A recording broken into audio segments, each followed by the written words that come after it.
Hello, everybody. We are just getting in. You should see my desk. I have like a video. Sharon doesn't even know this. We tried this earlier and I hadn't tried this yet, but I have a tripod here with my phone camera so that I can try to crochet on that camera. And it says my husband, but it's actually me. So anyway, it's a cool evening. I'm so excited about this event. Sharon, I'm going to see if I can unmute you and get your camera up. And then we will. Okay, so I can hear you. Now I have to figure out how to do the camera. I have to start video. So hopefully we'll see you soon. There she is. Hello, hello. So other people are just hopping in. Excuse me for coughing, everyone. I've been getting over a yucky cold. I have my cup of coffee. I'm much more familiar with coffee than I am crocheting.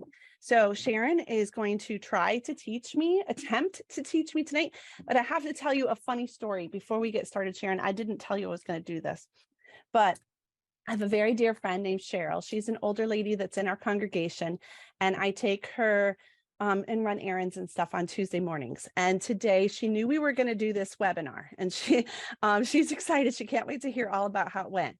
But she also knows that I'm not crafty. It's a little bit of a joke. So she bought me a present and wanted me to show it tonight. And it says, "That's what I do. I read books, I drink coffee, and I know things." It doesn't have anything about crafts on there. So, and my friends and my kids think this is kind of funny. And Sharon, first, I guess I should introduce you. You're Heart of a Torah Woman, but can you tell about yourself and how in the world did we ever get to this crazy night? Can you tell? Sure. Hi, my name is Sharon, and I'm the creator of Heart of a Torah Woman. Bear with me tonight because this is my first webinar I'm doing, and I've never been live before. So if I babble, just say something and bear with me. But I am someone who really is passionate about helping other people. And, a big thing is when it comes to families and marriages and children. And, I didn't have those things when I was younger, and I was a young wife, young mom, and trying to figure everything out on my own, basically. A little bit of help here and there, but not really anything that was useful, and not good mentors, as not much. So it took a lot of years, and I still have a long way to go. And I have talked about this kind of stuff, you know what I'm talking about. And but I'm really trying to be the kind of woman that I needed when I was younger, and that I see a lot of other ladies need as well. And this, Anne, and so does every other woman that does these kind of things. We don't have it all together. We don't ever claim to. We have our stories we could tell you, and we talk about those things. So it's just trying to pass on, knowledge and wisdom. Sometimes we don't think it's wisdom. We just think it's learning from the school of hard knocks sometimes. And that's a little bit about that. And it took me 5 years to get to this point because I fought it for a long time, because I'm like, no, I'm not qualified. No, I like my privacy. I'm very outgoing. I'm very social. But I also am not someone who likes to just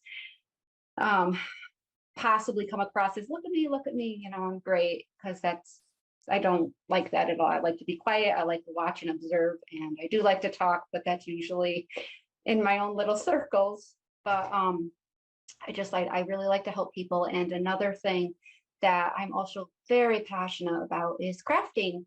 And maybe 15 years ago, you'd be laughing. No, more than that.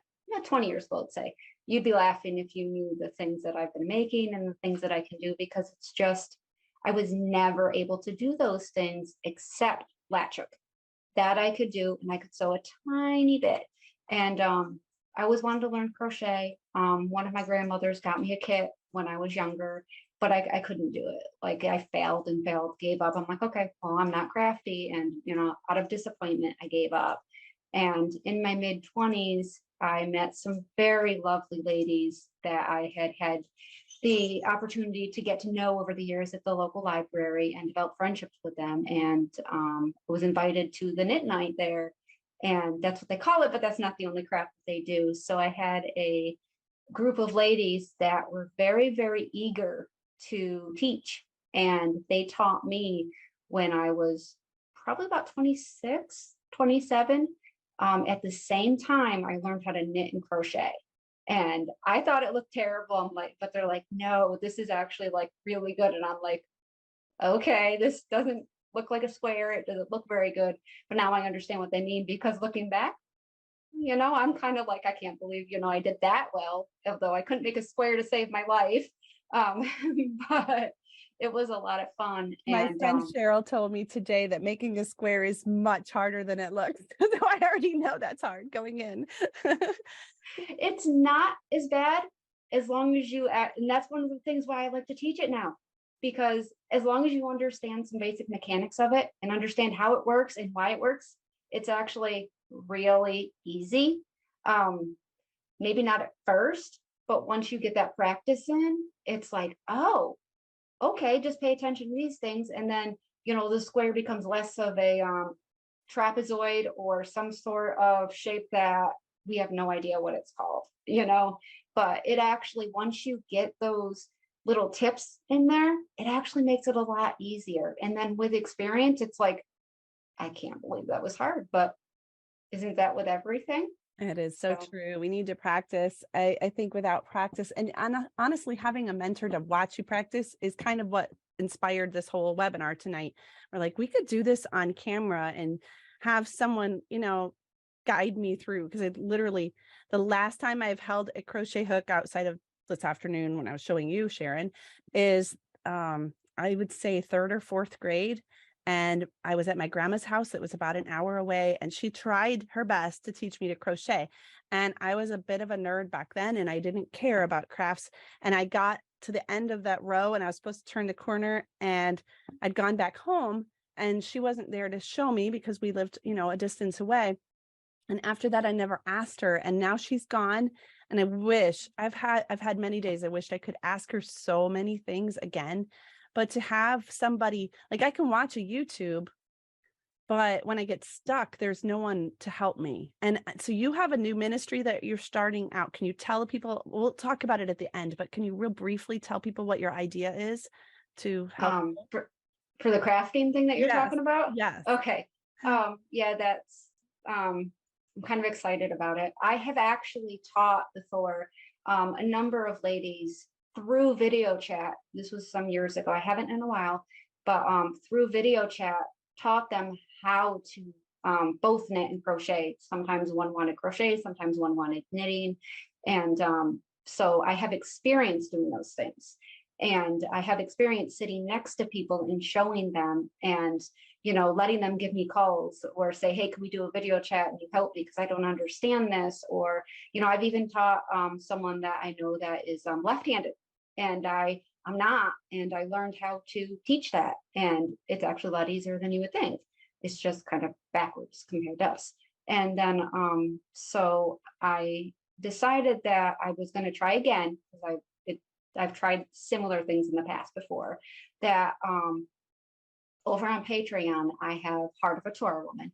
And I decided that I was going to try to teach knitting and crocheting. And I battled for a while because I really, really, really like to just pass things on. But at the same time, I am trying to find ways to build a business.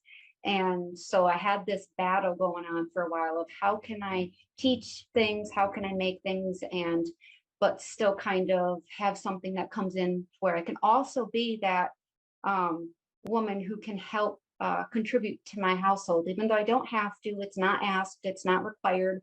But if I have the ability to, I would like to. I do have some skills, and if I can put them to use, I would like to. And it's difficult for me to say that because I'm someone who really doesn't like to say, hey, I'm good at this. But, I've learned over this last year, I know I'm good at it. So there's nothing wrong with saying, hey, if I can help you, I want to, because this isn't just for me. This isn't just for the ladies that already know how to do it. Somebody has to pass these things down. And if someone has the willingness to be patient, because I know a lot of ladies where they don't get the patience, and someone they start getting yelled at sometimes, and it's like, oh no, don't do that. And so what I have is I have a couple of different tiers, and the one which is included in another one as well is literally just $10 a month. That's, I know it can be a lot, so sometimes I do try to be like, well, maybe we can work something out. But if that isn't a problem, literally just $10 a month, and I have a little bit on there right now, but not a lot, because I'm hoping to gain subscribers. And I've got a season right now where I haven't really been able to add things on, like and so, but that's coming. But I have some stuff up now. But what it is I'm going to have videos, which I have experience making as well, but I think I deleted them, so I just have to make them again. And I've learned a lot, so now I can make it better. But where I make videos that is very thorough and explains it as I'm doing it, and not only explaining it, but showing it where, if it looks like this is why, or this is where you want to, put the hook in and put the needle in. And if you do this, this is why it'll work. But if you do this instead, this doesn't work and it's going to look kind of wonky, or you can do it either way and it really doesn't matter. Or any little thing that's little tips that I've learned that have helped me, or that I've discovered, or I'm like, oh, that's really simple. Just think of it this way, and then it makes it easier to do it and to learn the next thing or whatever, or makes it faster or whatever. There's so many different things. But I also want to not only have the videos up there that teaches both knitting and crocheting, very, very basic beginner, right up to much more complicated. And if it's something that I haven't had experience with, I'm willing to learn it and figure out how to teach it. I want to show how to read the different kinds of patterns. I can't believe I can read patterns now. I never thought I was going to be able to, but there's different kinds of graphs, there's different kinds of charts, and there's the whole other language that looks very confusing when you first see it. And it's really not, as long, once you learn them, or can at least look at a chart or a PDF that says, when you see SC, it just means single crochet. CH means chain. And this is what a slip knot is, just basic things that can be referenced. And on top of it, I also want to offer through that, I'll be doing lives, I'll be doing Q&As, all kinds of things, and can email me, message me. But also, if you get stuck, you can contact me and be like, okay, I'm kind of stuck, can you help me? Or can you explain this more? Or do you know how to do this? And can you do a video for that? Because I'm not going to come up with all this stuff either of what someone else might need help with, because maybe I didn't think of it before, or it just came naturally to me, because some of it did, but some of it did not. And I also want to help show the things that most of us get stuck on are actually the really simple things, because we're overthinking it. And it's not the hard stuff usually. And when it's the hard stuff, it's usually because, like, I have a pattern that I'm working on now that has driven me nuts for months and months. And it made me feel better when my very good friend had started showing, this is not you, this is the pattern.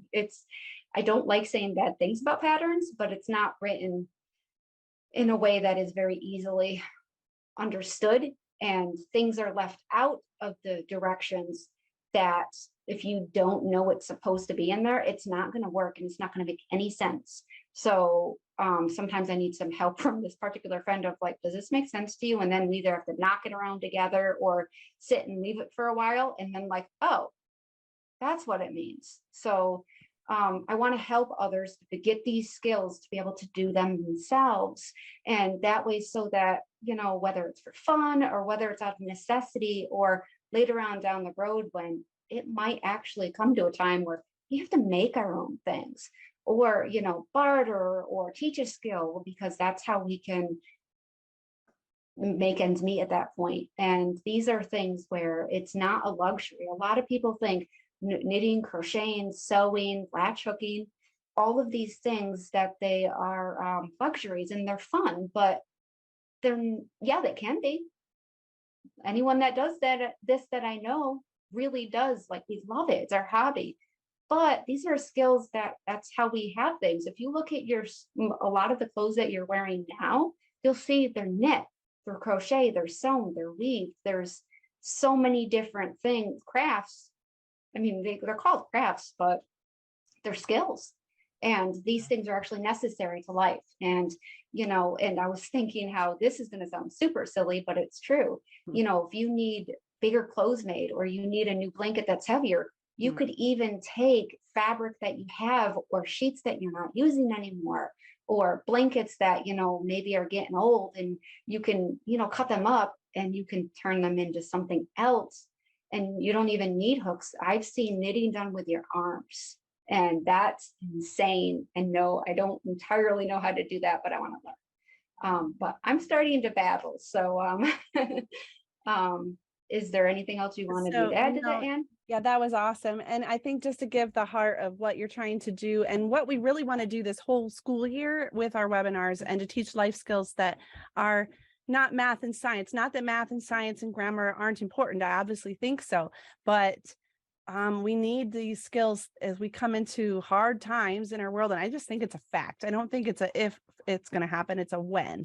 And, so I want this whole year not only to teach some skills on these webinars, and you can only teach so much, in this little bit, but to connect people so that people can find you, and when we do the gardening one or the how to fix your car one, we can connect each other in the Torah movement with people that have skills. And I think that could be incredibly important too.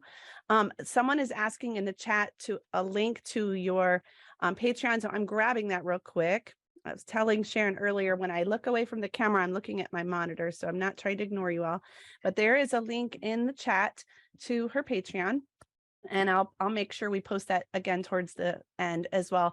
And then in a second, I'll get the link to your actual blog, which is awesome as well.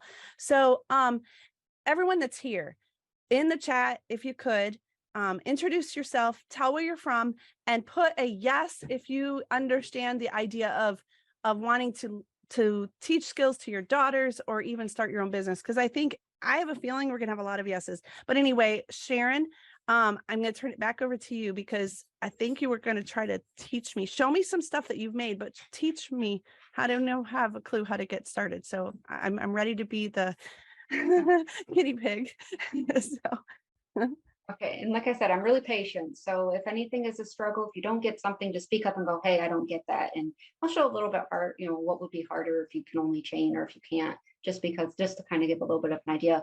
But I wanted to encourage, because like I said, when I started, I couldn't make a square to save my life. Like I said, I could knit well and I could crochet well, but getting beyond just little funky looking things that looked really weird at first, but you keep with it, you keep at it. I think we still have them somewhere, because I gave them to my daughter because she loved them, of the first two things that I knitted, and they were really weird looking, and we kept them. And you can look back and be like, that's where I started. That's, no matter how funny it looks, keep it, and don't give up. And if you have to put it down for a while, do it, because the weirdest thing ever is, you might not understand something and you might need a break and come back to it 2 months later, and you're like, this is a lot easier. I don't know why it does that, but it's true. I kind of want to just skip the whole practice thing and get right to the part where I can sit on the couch and talk to my husband and crochet a blanket at the same time. But you're telling me it probably won't be that way. That sounds so like idyllic, after supper at night, sitting in my rocking chair, that sounds awesome. But yeah, we were talking in our speech class this afternoon with the teenagers how important it is to practice. And they were saying to get excellent at something, it takes 10,000 hours, which I'm not sure I'm up to that on crochet, but I don't think we have to get 10,000 hours to just make a simple thing for our family. I'm pretty sure that's something we can do in just a couple hours. So that's encouraging. So it doesn't have to be complicated. Very basic, easy things can make very beautiful things. And even just switching where you put the hook in can make it look very different. But I wanted to share, because like I said, if you had told me when my daughter was very little, and she's a teenager now, and I started when she was 1.5. If you had told me before then, I would have laughed in your face and said, you're insane. I can't do these things. And if it was, and I'll tell you, let people encourage you. If your husband or others are saying, no, stick with it, you're doing great, they're watching you, they know. And I can tell you, if it wasn't for my husband's encouragement, and him putting up with all my frustrations, I wouldn't have gotten here either. And, you know, the kids were really encouraging too. And they're like, Mommy, make me this, make me this. And actually, this is where I'll start with, because I've made dowels before. And my daughter still has the one I made years ago. It was the first one I ever made. And this right here, it's going to look funny because it's not done. This poor girl's been waiting forever. But this thing here, you can see that's supposed to be leaves, but this is the body. And these are the arms that I'm going to attach later. That's complicated. But it is really cool. But when you know, it's very basic things though, which is what's really, really cool. And in time, I'm really certain you could do this. I didn't think I could either. But these are flower dowels, and I have a picture that I'd like to share of what it's going to look like when it's done, because they're really worth putting the effort and time into. I don't know why she picked this one. This is the one I was like, I hope she doesn't pick it. And of course, because I think it looks goofy, but it's this thing, and it's a flower dowel. And I absolutely love these patterns. And I have, that one's going to be hers though. But there's another one that I'm going to be making that is going to be for sale. That is so pretty. And it's going to be with these colors, because I couldn't get the exact match of the yarn, but you don't always have to do that. And it's going to be this one, which is like super pretty to me. I'm going the wrong way. Absolutely. Yeah. And I'm telling you, just try and don't give up, because eventually this can happen. What were we going to say, Ann? No, you're good. I want to interrupt you. And this, I've made 2 of these so far. Oops. And that's a lovey for cool. I think it's my friend's daughter that has that one. See, I've been to grandma one of these years, so this is cool. And it's actually very motivating. It looks way more complicated than it is. Of course, it takes time to do it, but especially if you have someone that's like, even if they can't sit next to you, if they can talk you through things or be like, oh, you know, this is what it means, or very basic things actually are some of the hardest, but it really, really works. And for example, these things, which can be, I think, be very helpful. And when it's cold, I'm going the wrong way. These are cute, very cute. I've made a lot of those. And of course, I've never made some for myself, which I said I was going to years ago, and I never have. And you can make them out of so many different types of yarn, and they're really nice. They fit to the feet, and you can make them really pretty, and they don't have to be one color. But so like just stuff like this, where it's dropping my hooks. It's very easy. I don't want to say it's very easy, because at first it's very, very overwhelming if you let it, but that's where you stick with it and you keep it the basic things, because I'm telling you, if I can do this. And remember what you said to me the other day? What well, you know.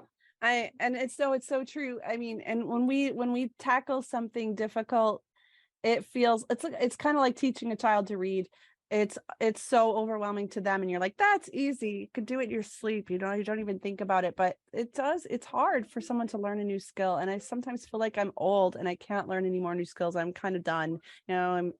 I'm having trouble even figuring out how to use the remote some days because it's so complicated. And so, but having said that, I think this also sounds really comforting to be able to just sit and do something with your hands, especially for someone like me that I'm on a computer a lot.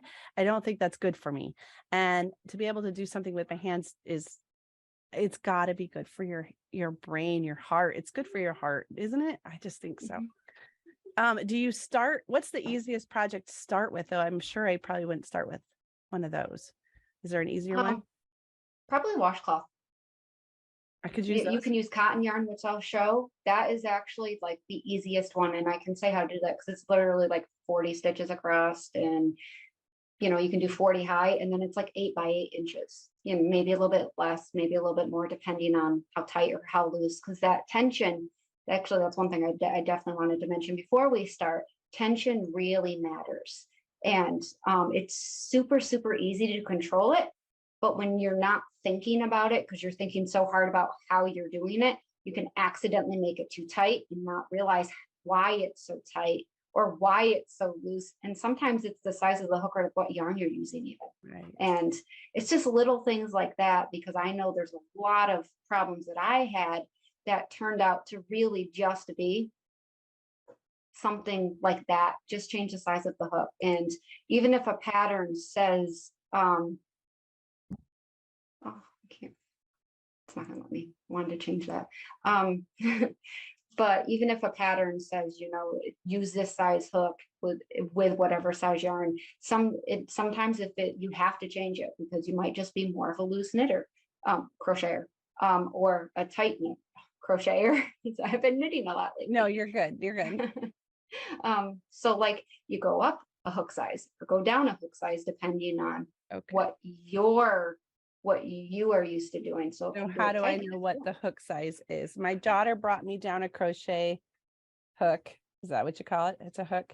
And my daughters are better at crafts than I am. And I should maybe turn on the other camera, but how do I even begin to know what this is? So I would pick it because I like the color. It's probably not. I'm going to move over my camera so I can do this a little differently and kind of show a couple of things, and then I can pick that up. Sorry. I'm going to switch this around. Sorry.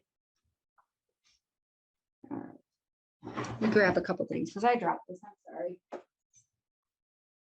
All right. So when you look at the hooks,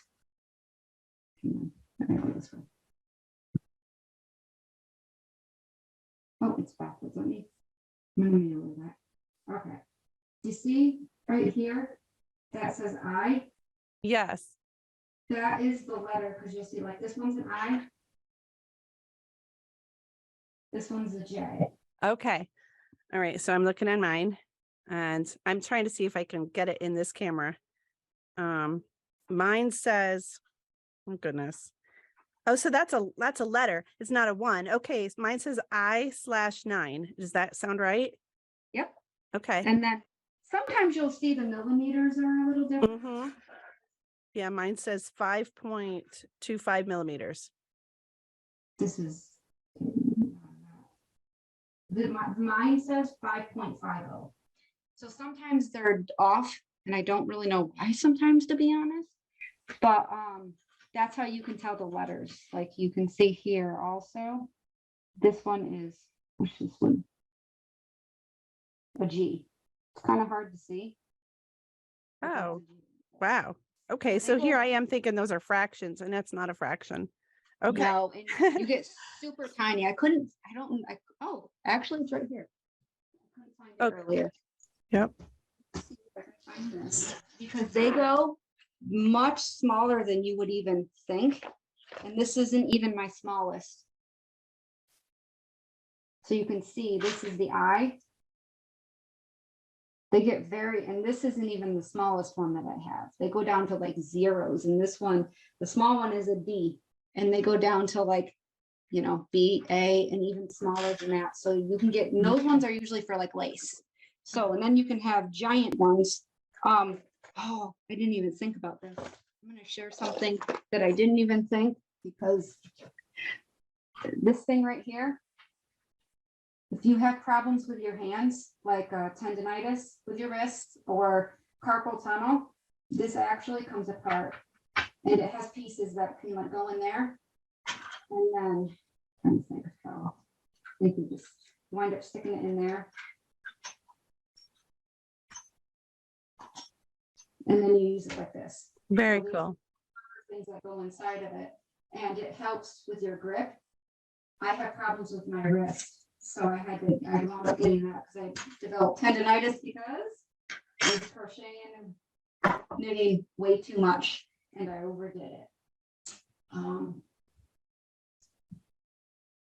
So you have to be very, very careful in those cases, because if your body is telling you this hurts, you really, really need to listen to it. I didn't years ago, and I gave myself tendonitis in both my wrists. And that was some of the most, it was bad. I spent a long time not even being able to knit or crochet because I'm not kidding. I really overdid it. So listen to it. If it starts to hurt, you need to stop. Otherwise you're going to regret it, and then you won't be able to touch it again for a while. But if you'd like, we can get started. but before that, this is something that's very basic. Okay. So even something like this. I'm glad to know that's basic because honestly, I would so much love to make a blanket. That's probably one of my things I most want to make. And that looks really difficult, just saying, but you know. Okay. It's so basic, and it's just double crochets. That's really all it is. And this is a bath mat I made out of cotton. Oh, cool. Cool. Okay. We haven't bought a bath mat in years because I decided to try it, and they're really good. Like it sounds funny because like you'd think that the ones in the stores are better.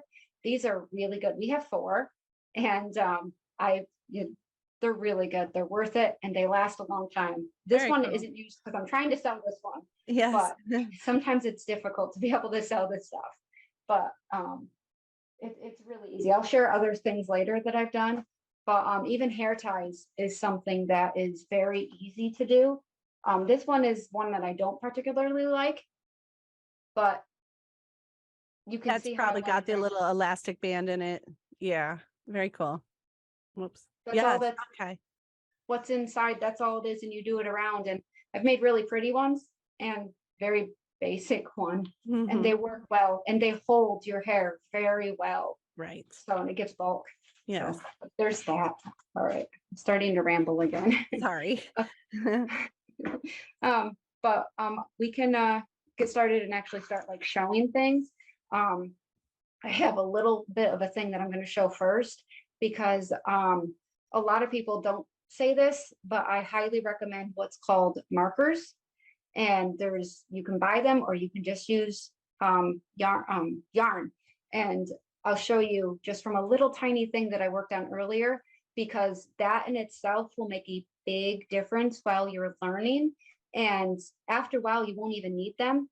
But I can tell you, I use them all the time, even on some really simple things, just so that I can at least sometimes be able to easily see what the first stitch is of a row and the last, because often when you start seeing it go out like this, it's you're adding stitches, and often it's on the end because you add it to the beginning or you add it to the end and you don't realize you've gotten to the last stitch, or you're at the first stitch and to go to the next one. And sometimes it's hard to tell where the next stitch goes into when you first start a row.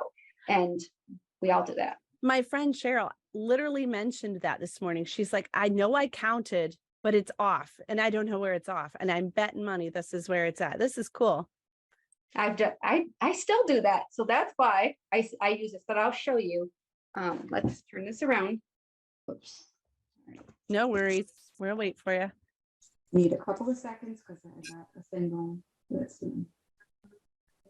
All right. Oops, I thought I turned it. Sorry. That's okay. No worries. Okay. This table is so amazing. All right, let me fix this. I don't know what it's doing. All right.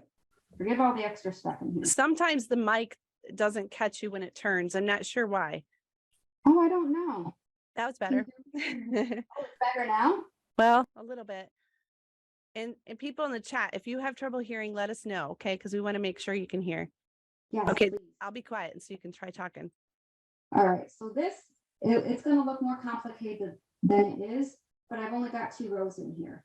But this is the first row is right here after a chain. And I wanted to show for the first row, this is the last stitch. Well, it was technically the first, but the last stitch on what would be the next row that I'm actually currently on right now. So this would show where the next stitch is after I do this one. And that would be the last stitch so that I know, all right, that's it, and go to the next row. This was the first stitch on the row. And one thing that I really like to make sure people learn, at least I didn't at first, and I highly recommend it, is when you finish a row, doing a chain 1 before you do the next stitch. Some patterns you cannot do that. Some it doesn't matter. If it doesn't matter, I highly recommend it because that's what gives you the smooth edge. It can look different otherwise. It doesn't really matter, but the more experience you get, the more you notice things like that. But it also helps when you're trying to learn how to do these things and figure out where the next stitch is and to keep it where it just looks smooth. So that would be easier to keep like a square if you want a square or whatever. It's not necessary. You don't have to do this, but I do recommend it because it at least makes it a little bit easier to see. So like, I want to show, I'm going to grab this. This is cotton yarn that I have right here. And I love it because it's in this little cone. So I get these big things. I think they're great, but you can tell I've used it. So, but the first thing that you do with these, now some people are going to already know this. It's going to look more complicated, but it's really not that complicated. The way that I do the first loop is I just kind of hold it. So you can see the end is like over here for me. Sorry. So have it, and then just twist it twice. Okay, so trying to even find the end. Okay, found my end. Oh my goodness. All right, twist it twice. Cute. So like that, I think. It looks like it. Okay, yeah, I think so. If you just fold it over, so you can see that this yarn that's attached to the rest of it. Okay.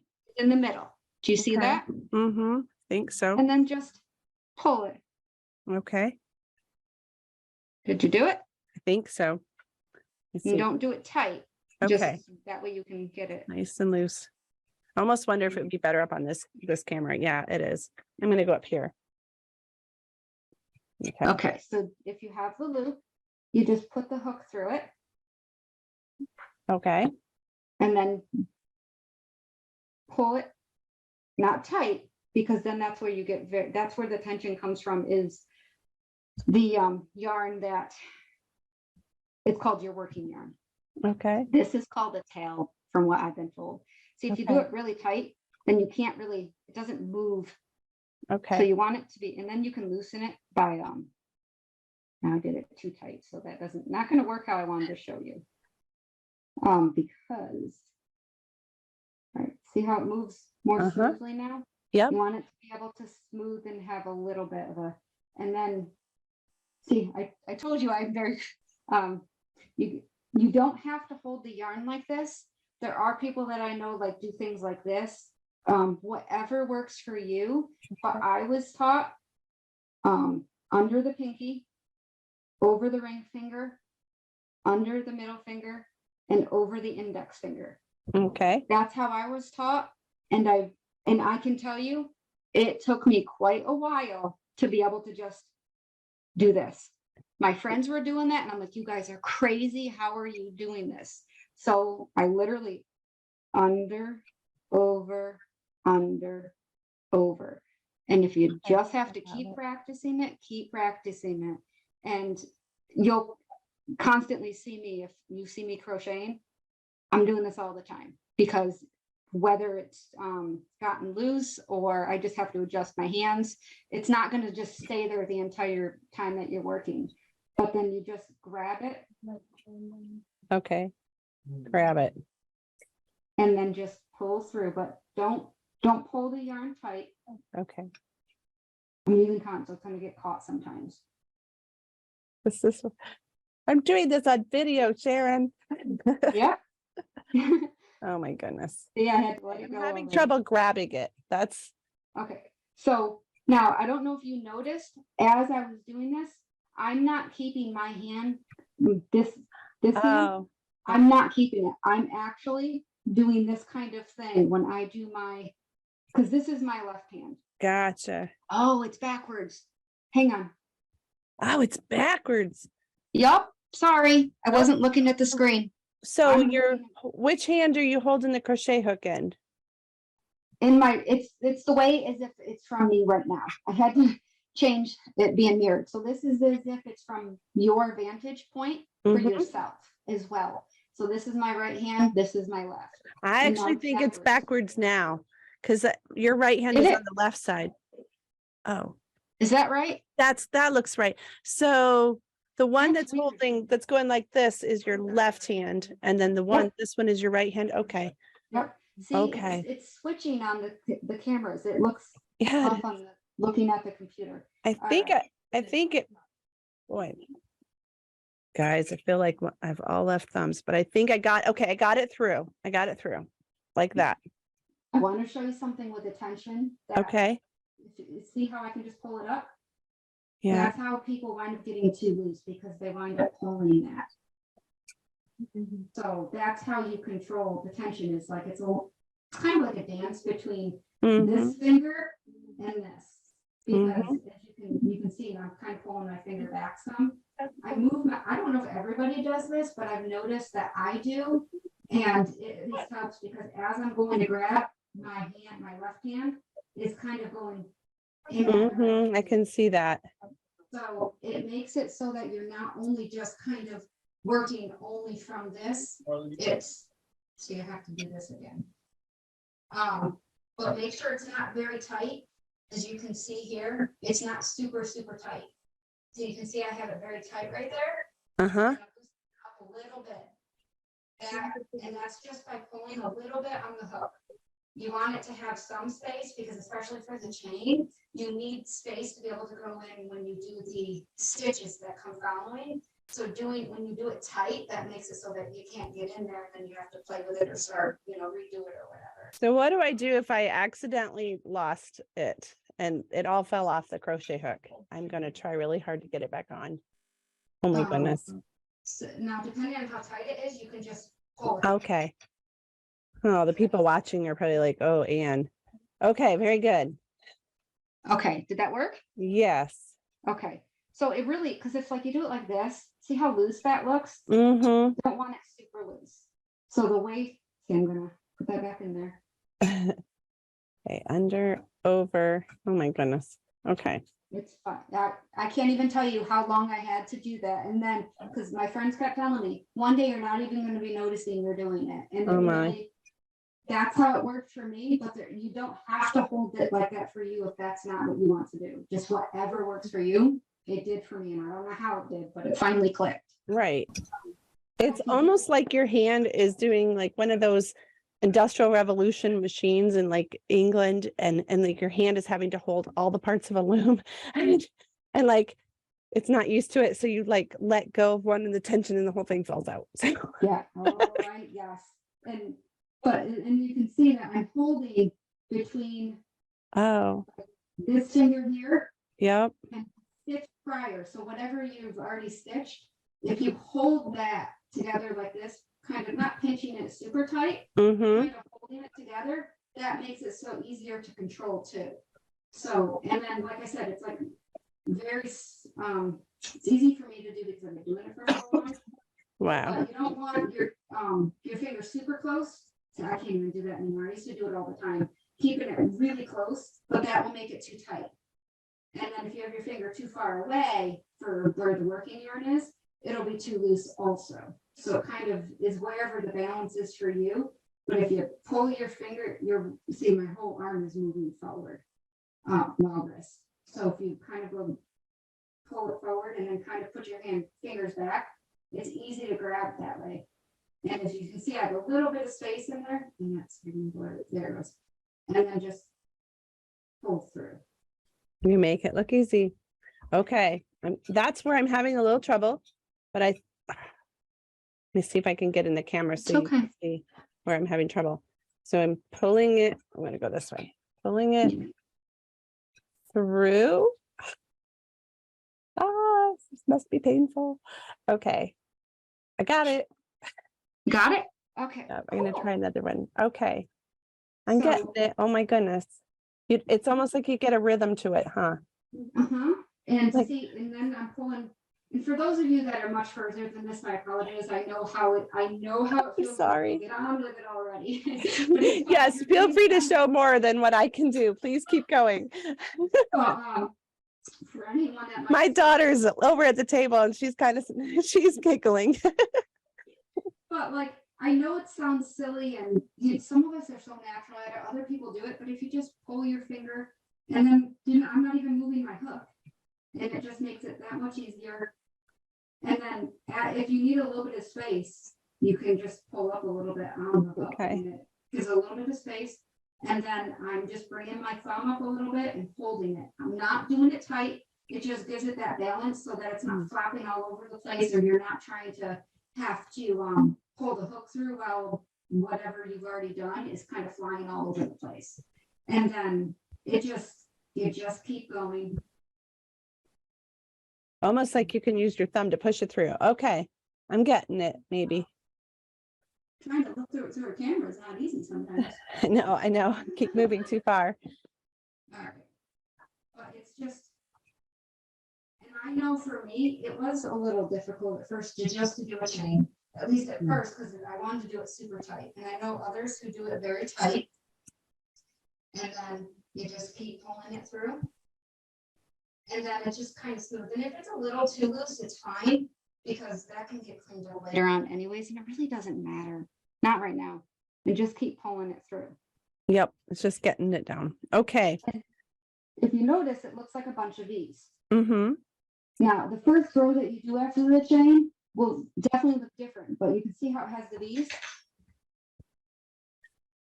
That's exactly what it looks like for when you're doing your rows for the Okay. or single crochet, whatever it is that you're doing, it will have the V's, and I'll show you when you're through them. You see how there's two of them there? And another way to, some of the ways that you can make it look different is when you're learning, I always recommend go through both of them. Okay. But sometimes you go through the back loop, which is whatever's back to whatever row you're on. And then that gives the texture. Or you can go through just the front. And then that will give different texture or different things. But like, oh, so after we start the next row, that's what I mean when I say go through both loops. That's what that means. But it has the V look, so it looks just the same as this. So then I'll show you. And you see how, can you count these by any chance? Where it's one stitch away from the hook. Don't count this, but 1, 2. Okay. Do you see that? Yep. You see that on yours? Yes. I Okay. should move it up. Sorry. I think so. That second hook, it'll look like this. Okay. How many do you have on there? Do you have a couple, at least as you? I have probably like 10 or so. Perfect, perfect. So then you're through the next stitch. And then Mine might be a tad tight. I get what you're saying now. Okay, I've gone through the stitch and then you grab the yarn. Okay. grab it and pull through only one, that first, what you went into, that loop, okay? Mm-hmm. Do you have two Okay. on? Do you have 2 on now? Mm-hmm. Okay. I'm gonna show you how to do something. Grab it again Okay. and pull it through both loops. Pull it through both of them. Yep. Okay. Did you do it? I think so. Okay. I think so. Doing that, you can now create literally, as long as you can get going through the next one, you can create a blanket just by doing that stitch. That's a single crochet. That's all there is to it. I'll show you more. Yeah. Keep going. Mine's a little loose and fun looking, but these are, I have different ones, but these are my stitch markers. And I'm going to show you something. Mine's going to look a little funny because of how loose I have it right now, but I need to look up here. I'm going to put it through that stitch that I just made. So if you have them, that's great. If you don't, you can use yarn. If not, it doesn't really matter. But let me show you. I have it through that first stitch. So when you say the first stitch, it's the first one that I went through both of the I like went through 2 things. I don't know if that makes sense. This is the single crochet. Uh-huh. So that shows where the first stitch is in the row. Okay. And when you flip it around and do the next one, that will be the last row of the stitch. Okay. Stitch of the row, and then you'll be able to see, oh, that's the last stitch. Not a lot of people do it. Not everyone says it's helpful. I find it helpful, and I do think that when you're learning, it at least shows what it looks like, and then as you get more experience, you'll be able to just look at it and know. As long as it's not something more complicated, but you'll be able to do it, and you'll be able to look at it and know, okay, that's the first stitch, that's the last stitch, and not put 2 stitches in there when it's not supposed to have 2 stitches in there, because that's how you increase is 2 stitches.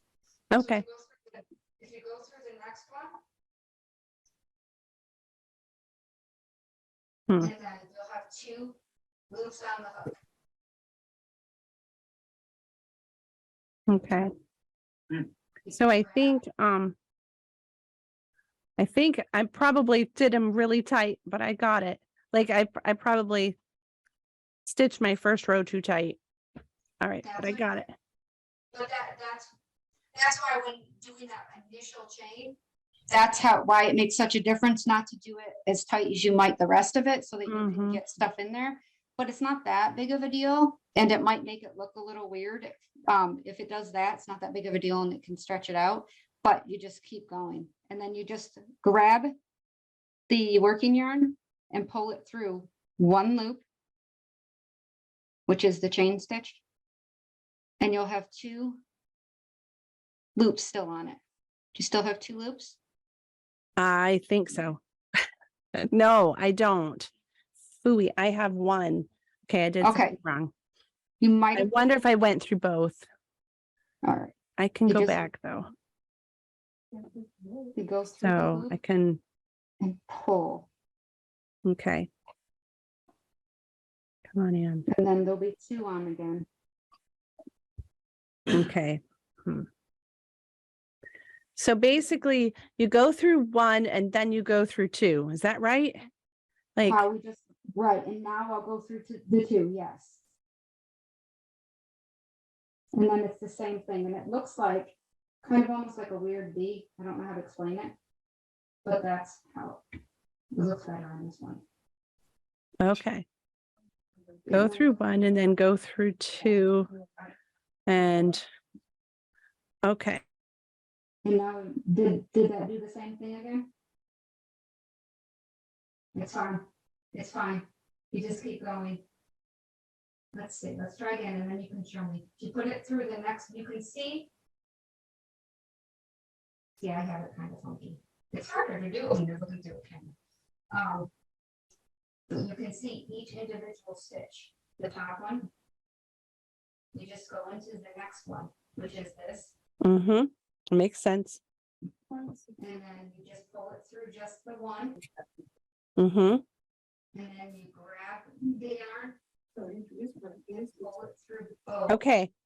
I think I did it correctly. It's just ugly because I'm the way I'm holding it and everything, but I think I did that right. Awesome. I hope. It's turning into a bit of a mess in my hand, but I think it's because I keep pulling it really hard. You're talking about tension, but what about my tension? Like I'm holding it so tight because I want it to do it, and it just keeps getting tighter and tighter. So obviously that's where I need to work.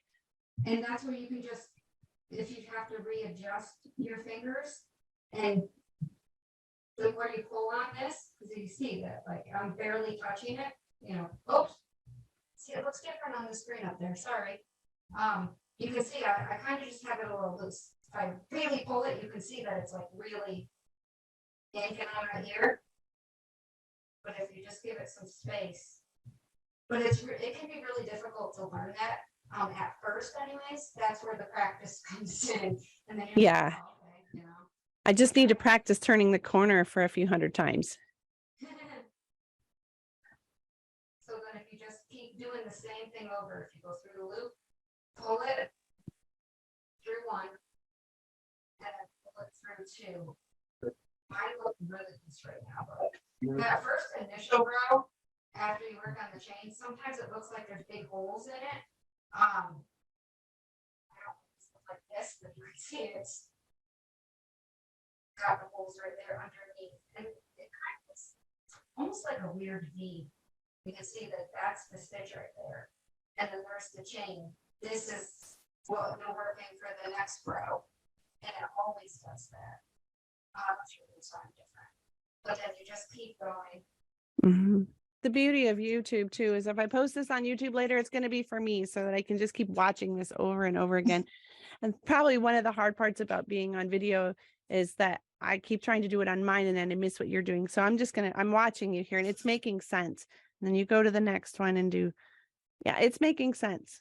I'm going to have to practice, but it makes sense. And oh yeah, I should have said this. This part, you can see the knot. This right here is going to be the last stitch, not down here. Okay.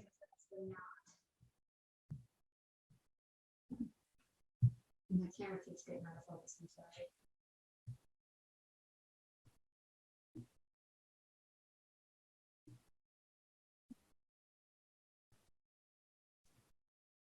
Cotton yarn too, for some reason, gets very well, you can see it has that weird shape to it. Yeah, it's supposed to. So now turning the corner again, I'm assuming it's like backwards. So then, like here is the last stitch. This is where I highly recommend just do one chain. Hold on, let me show you. So you can see right here is the last stitch that was made. You see that? Sure can. All right, that's the last stitch. That's where the first stitch on the next row is going to go. Is right there. So then you can see here that there's no stitch. There's no chain because you can see that it just kind of looks like there's two loops on it. Correct. Okay. When you do the chain to that, it closes it off. And then you turn it and you go right into that last. And then you keep going. It's the same thing, but now you'll be going through two loops now because you finished that first initial row.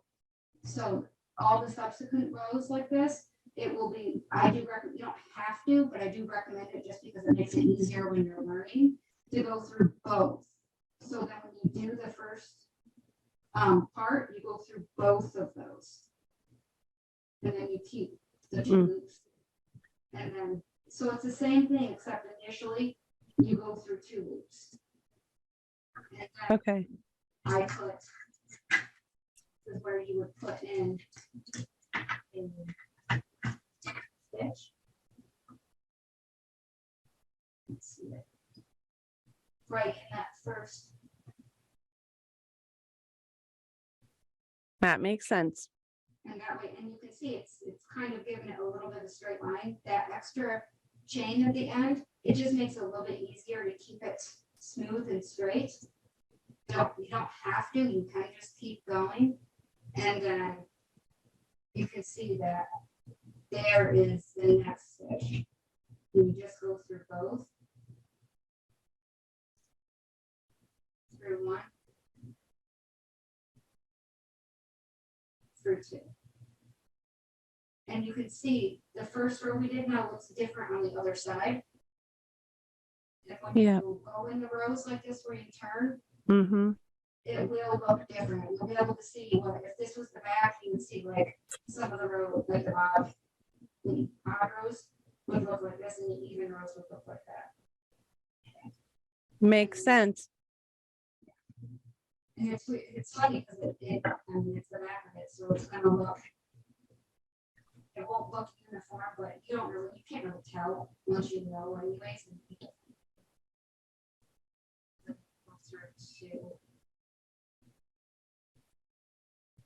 I'm wondering while you're doing this, if I should ask if anyone watching has a question that they want to ask you. Like, I don't know if anyone else is trying it along with, like I am, or just has a question from doing other projects. They can, if anyone does want to, feel free to unmute yourself or to just type a question in the chat. I don't mind at all.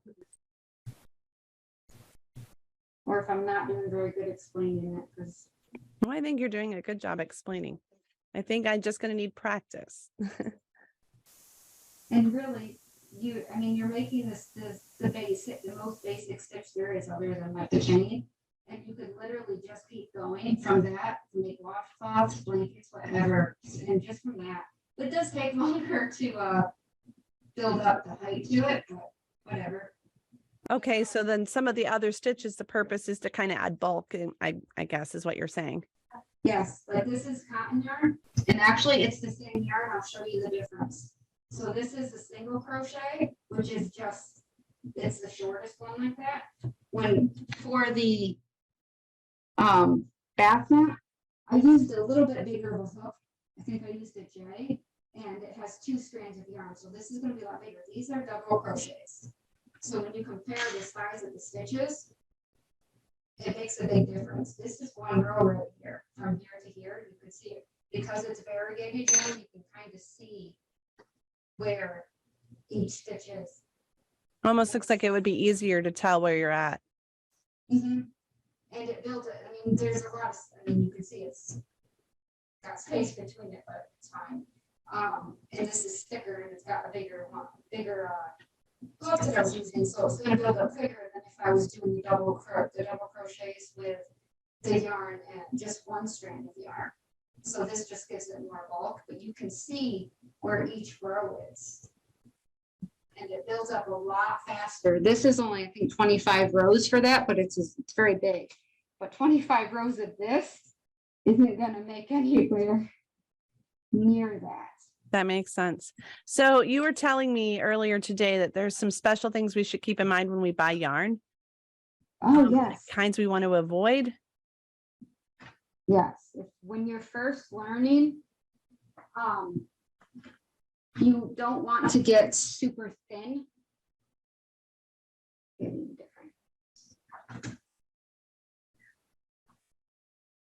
Going to show different kinds. I'm using cotton yarn right now for the demonstration, and you'll see there's different numbers.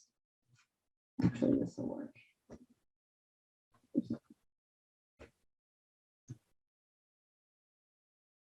Is that showing up right on there? That's a 4. Yep, I can see that. 4 is generally when you're learning, which is really the best. That's what I've been told many times, and I agree.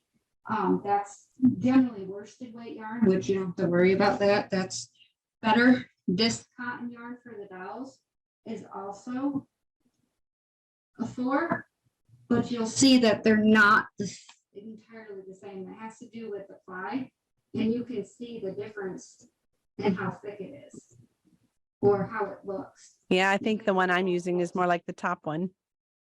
So it does make a big difference. This, you and I actually talked about this.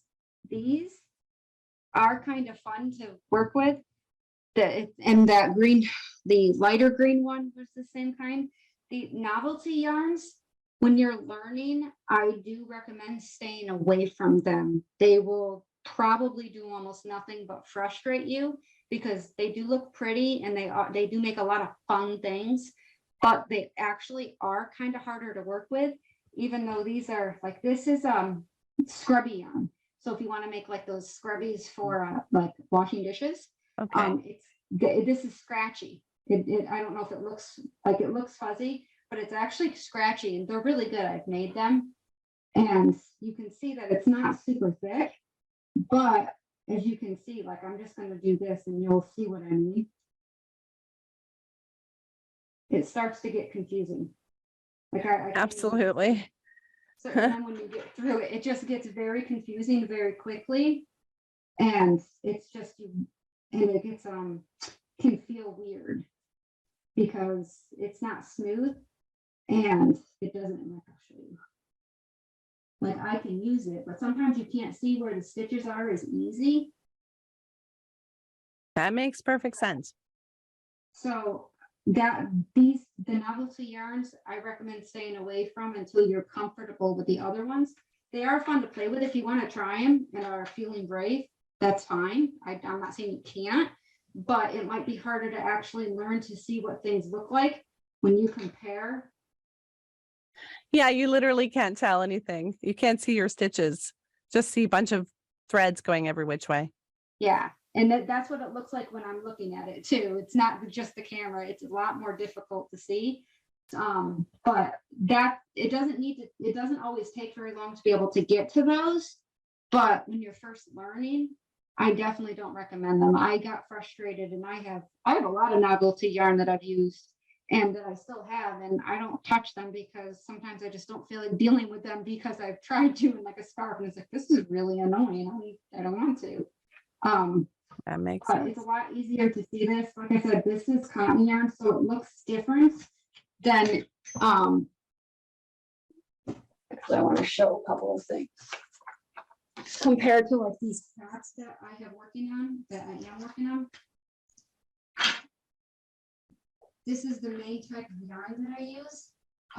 This is a really, really pretty pattern, and it's actually a lot easier than you would think. Like, I was really intimidated when I saw this, and I just started this. This is my daughter's. I didn't finish it last winter, and here it is. I got to finish it, which it's almost done. And It's pretty. but the type, I think so.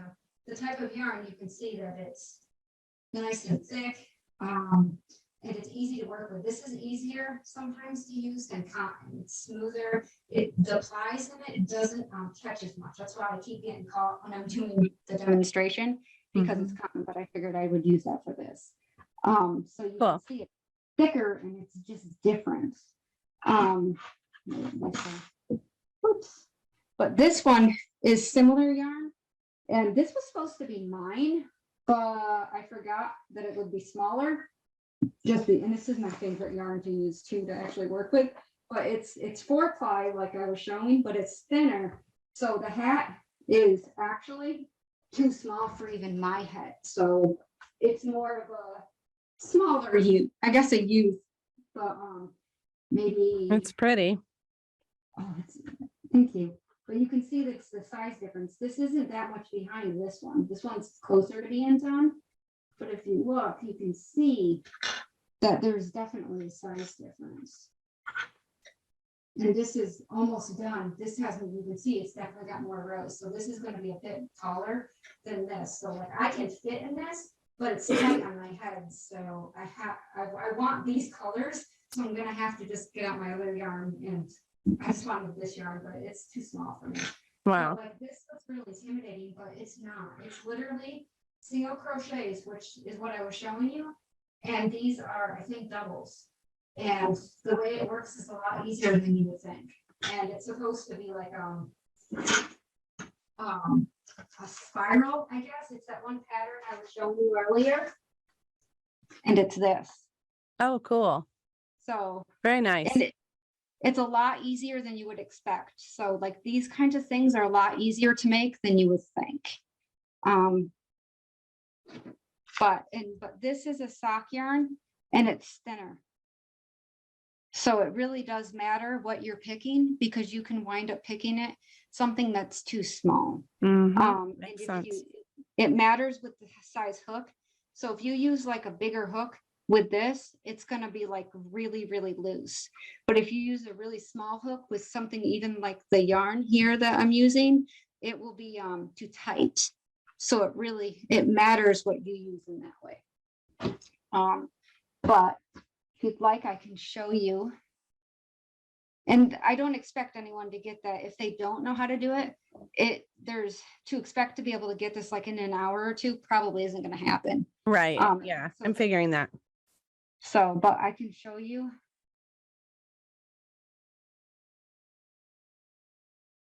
It's definitely different when you're trying to see what you're doing through the camera. Absolutely. Easy. It's not easy.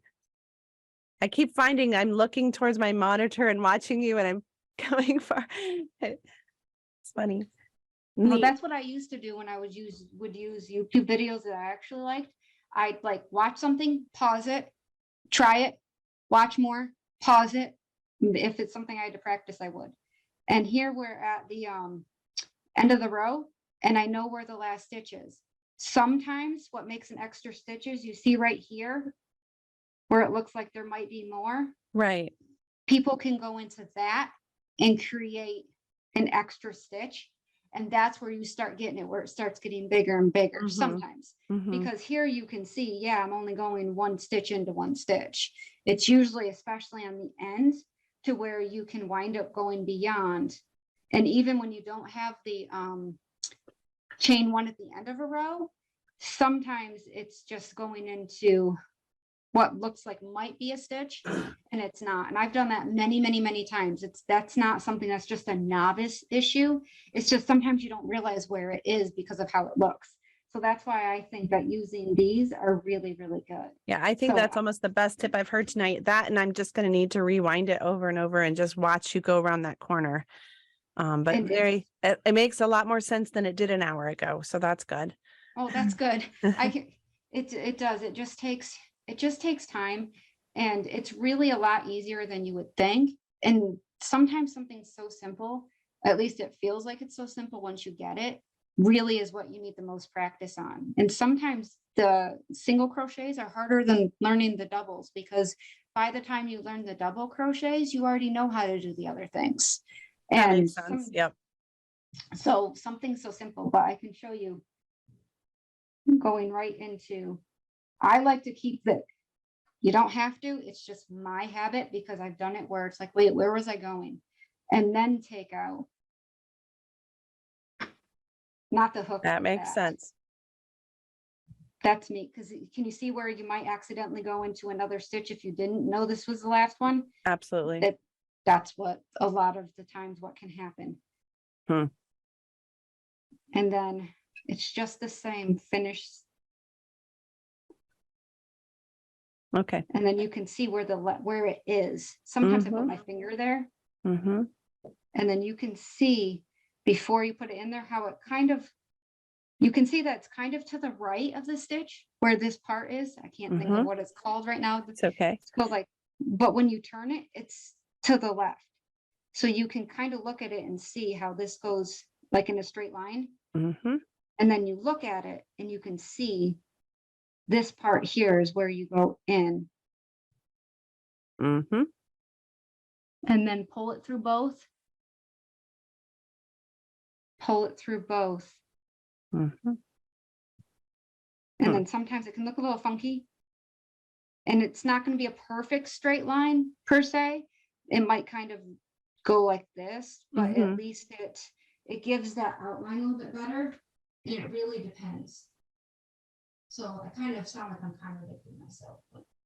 No, that's very helpful. Thank you. And then put it through that. And then you just keep going, and you can see the first stitch is right here. And the last stitch is right here. And keeping them in there, so even if you have 300 stitches for a row, you can still see that's where I end, because sometimes you can get talking or you're not paying attention and then you wind up going past it anyway. Or being like, so if you have those little guide things, you're almost only having to count the first row, and then it can kind of keep you straight from there on. if you're At least for making a square washcloth. and yeah, and then at that point you can really just use a tape measure, because sometimes things, because depending on what you're doing, some things that you do, it's going to be the same amount of stitches across and same amount of rows, but it's not always going to be like that depending on what you're doing. So that's where the tape measure comes in. And sometimes it really depends on your attention. Yeah, that makes sense. That makes very good sense. Cool. I don't like making gauges if I don't have to. I am really not really bad at them, but if it doesn't really matter, then I don't really worry about it. Like for this blanket here that I'm working on, I'll show this one here. I did make a gauge because of what it is, and I've made one entirely finished that I gave away a few years ago, and I'm working on another one, and it's one of my most favorite patterns ever, and it's a baby blanket. Oops, that's the back. You see the difference when you look at this? That's gorgeous. Thank you. This is the gauge. It's 4 of these, and it looks a lot harder than what it is. And these are what's called, I don't know if it's motif or motif, but when you look at it, these are 4 different motifs. Oh, that's really cool. And this here is it's going to be kind of hard to see, like just showing you like this, but I'll show you. It's going to be an elephant. It might not be, it might not work here. I might have to show you another way. But you can see that there's a whole bunch of pieces here. That is really cool. But it's too big. It's bigger than I remembered. But you're working, when you do something like this, at first it was really intimidating, But something like this is actually a lot easier than you would think. And you start working on like one after you made it one and you start working on the second one. You're actually starting only part of the next motif, and then you work off. And you can actually see I made part of like from here to here. It's working on itself, but then when you get to here, it works off of this one and that one, and you're connecting it. That's cool. It's really actually a lot of fun, and it's a lot easier than you would think. It just takes time, and it really depends on how well a pattern is written. I have a bolero that I've never been able to finish because it's just not written as well as that pattern is, and I'll have to show. Like I can actually show what that when we're towards the end. I'll show what that blanket actually looks like because I really like that one, and I think that one is something that's inspiring for someone to see that it's really something that beautiful and that it's really cute, but it's not even. It's almost done. But I still have to make the middle, I have to make the face, the trunk, and other things when I'm done with it. But when you look at it, it's just so, the woman that makes those patterns, it's the same one from that elephant Lovey that I showed the picture of in the beginning. Her patterns, I think, are worth, I really like buying her patterns. And I have a friend who will not buy patterns. I will if they're good enough. And those I will recommend because they're just written so well. But with this, if you keep going, and I'll show you this, not expecting you to do it, but I'm gonna show you a double crochet. And it's remember how you just kind of went into the stitches and then start doing it? For the double, you grab it first. Oh. And then you go into the next one. Oh. And then you pull it through one. And then there's 3 on there. uh-huh. And then you pull it through 2. And now there's 2. Grab a yarn. Pull it through the rest.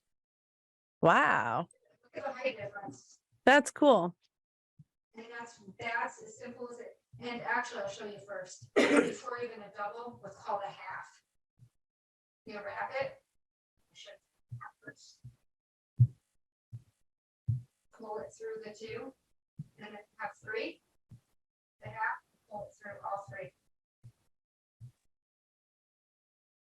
You can see the height difference for there. It's shorter than this one, but higher than the single.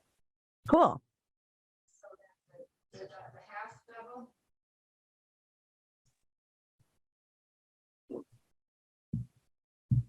And then you have the 3, and you pull it, grab the yarn, and pull it through all 3.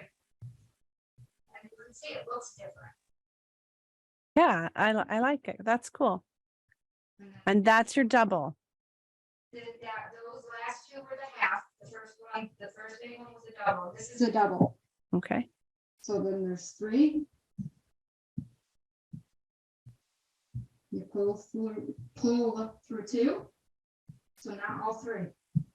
See how you can see the 3 loops on this one? Yes. That's how you can tell it's the half double.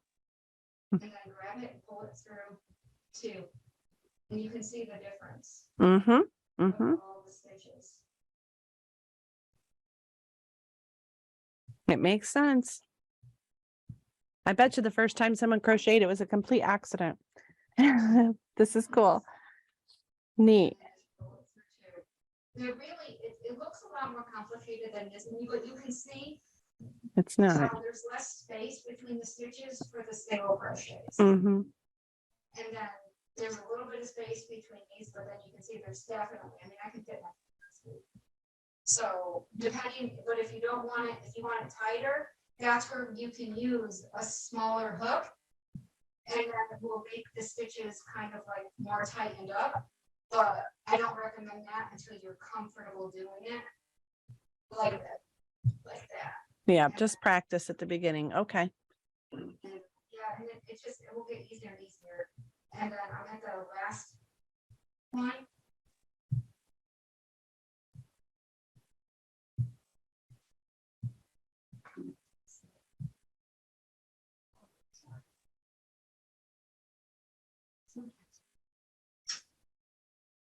Oops, sorry.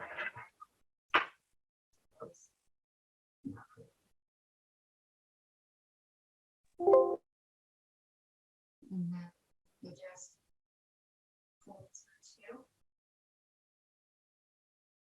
and pull it through two. And you can see it's the same though, regardless at the top what size stitch you're using. Cool. Which is why you can connect them all together. That makes sense. Yeah, and sometimes depending on what you're doing and the pattern, you can have chains in between, whether it's one or more, but I don't recommend that. It's confusing at first, but that's really all it is. And it's just practicing. And so like I said, you don't have to do the chain one at the end, but it does make a difference for how the edges can look. It's not necessary, but I find it is neater. And like for those slipper boots that I showed you, those ones have like it's written right in the pattern, and that winds up being right behind the heel, and you can see the line go right up. That makes sense. Cool. I don't know if you want me to keep it. That's it. I want to be done with that. But we can talk somewhere if you want or what. But like that's really it. I don't know how long we've already been on. So, is there anything else you want me to show? Do you want to just? Oh, I'm sorry. I was talking away and I was muted. I apologize. I think that you've made the case for why you need classes or at least some help. And I'm pretty excited about that. I'm excited about what you're doing, Sharon. But I also think you made the case that this is easy enough that anyone could learn it. And like my little entrepreneurial brain was thinking, oh, someone that makes good patterns. I think what we need is more good patterns in the world. So maybe some teenager watching this can someday, have this cool business where she's making patterns that actually work and that people have tried. That's cool. So this is neat. I can see, and if we come across hard times, sharing the patterns, sharing that help with each other. And just because I'm putting this on YouTube, I mean, anyone can get on Zoom and get get with other people and do this. I think it was a little easier for me to use this front camera. So that's easy. Anyone can do that. So thank you, Sharon.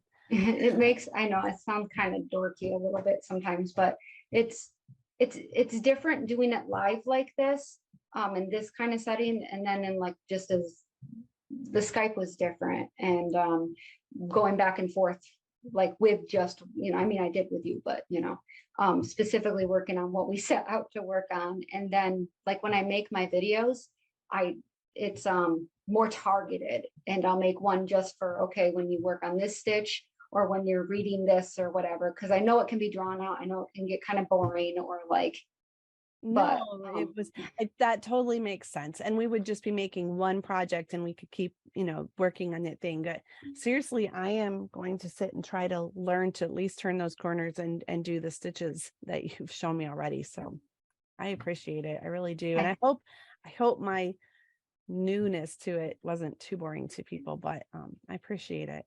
And I'm inspired by it. So I would love to have grandchildren someday and be like, wow, I made this blanket for them. So yes. Oh, cool. So yes, I know them. Other people have been watching. A couple people had to leave already, but it's going to be on YouTube and we can watch it over and over. That's neat. So hope it was helpful. Oh, I'm sure it was. I've no doubt in my mind. So thank you, Sharon. And I put a link in the chat. If you're watching on YouTube, it'll be down in the description underneath the video so that you can find her and get help and just be inspired that we women can start businesses like this from our homes and still be a good wife and a good mom and take care of our families. And I mean, this is just something that you're taking what you're naturally good at and trying to figure out how to show someone else how to do it, and help meet other people's needs, which is really cool. So, and I hope people will go and check out your blog as well. I love it. I think that you do a good job of hitting needs that we have that are just everyday women. We have these problems, or are you just talking about your life and things that have blessed you? And I like how real it is. So I hope people will go and check that out. That is torahwoman.com. Am I correct on that? Yeah. Type it in. So torahwoman.com. So thank you, Sharon. Anything you wanted to add before we close? Any other questions? You're good? Okay. I think but just keep going, like really just try. I know I know I was awkward a little bit. It's just that No, I think it was cool. No, it really wasn't. It made sense. I was able to see everything you were doing. So I'm excited to try it. Um, I can tell that my difficulty is holding everything. So I'll learn. it was hard for me. I have little hands. Yeah. So like it could be very difficult for me to hold on to things and to do those things. And but it really does make a difference. But I if I can show a couple of more things. Yes, please do. Hoping, like, I just hope it inspires, because you know a lot of my backstory and the problem I had with insecurities and feeling just no confidence, and just feeling like, because that's almost why I gave up, when not really, I guess almost gave up, but where I was just like, I don't know, even though I could do it, I still felt like I'm not going to get anywhere with this. And like Aaron, my husband, really like encouraging me, and the kids, they used to sit on my lap or sit next to me. And like now my daughter, she can knit some crochets, and I catch her doing them on her own all the time. And she wasn't interested in them at first, or she was only interested in the knitting and wasn't the crochet. And now she's doing both. And it's like, this is great. And I didn't force it, because that's one thing, is when you try to force it, it's not the same. And sometimes they're not ready. But this is going to be eventually a blanket that I started years ago. And these are just squares. And it's supposed to be like daisies, and it's got a lot more yellow in it. And I took that same pattern and started this. But it's pretty. So it's like quilting almost by that point. Neat. And these are headbands that I've done. And this is the same as one of the hats. But it's got like crisscross, basically X's, it almost looks like, and they're stretchy. So, and this one's the pretty one that's got like sparkly. I like sparkly stuff. Very pretty. This is, I don't know what the top was supposed to be. Probably something that was going to be, I gave up on it. I don't know. But this is a lovey that I forgot. That's one of the things I've cleaning out my crap.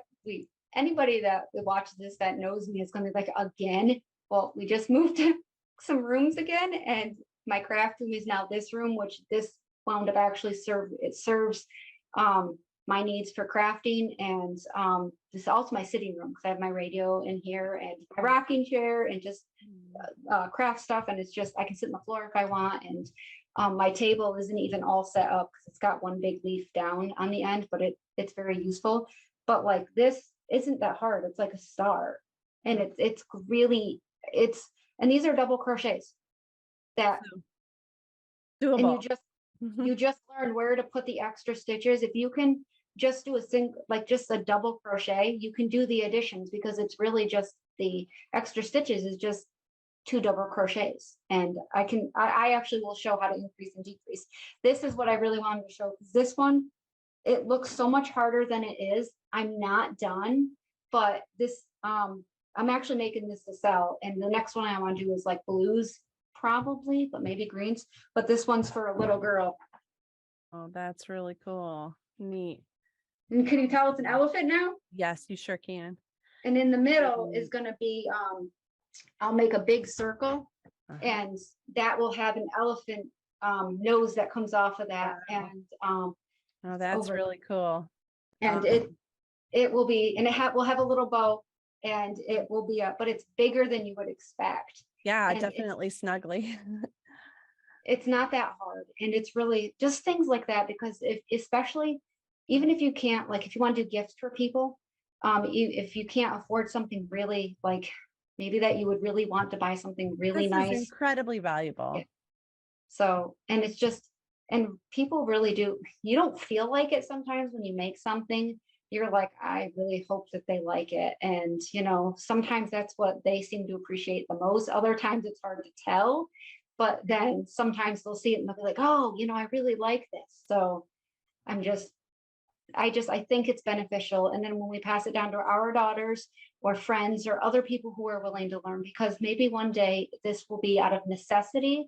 And it's like something that I want to learn. I'm learning from other ladies. So, we're not going to be really, really good at everything. So, those of us that are good at, look what you're good at, I'm not as that's good as that cool. as you are, you know, Well, this especially is those awesome. diagrams. I Very don't cool. do Very diagrams. cool. Very But cool. thank you. So Thank I just you, want to Sharon. All right. That's awesome. It's very inspiring. And yeah, and the varieties are endless. You can use so many different colors. And I think that's where I'd get in trouble, is coming up with all the dreams and ideas. And I'm going to do this one and I'm going to do that one. I probably should just start with my little square. So awesome. All right. Well, thank you, Sharon. And I hope that we've been a blessing to you as well. So, all right, thank you. everyone.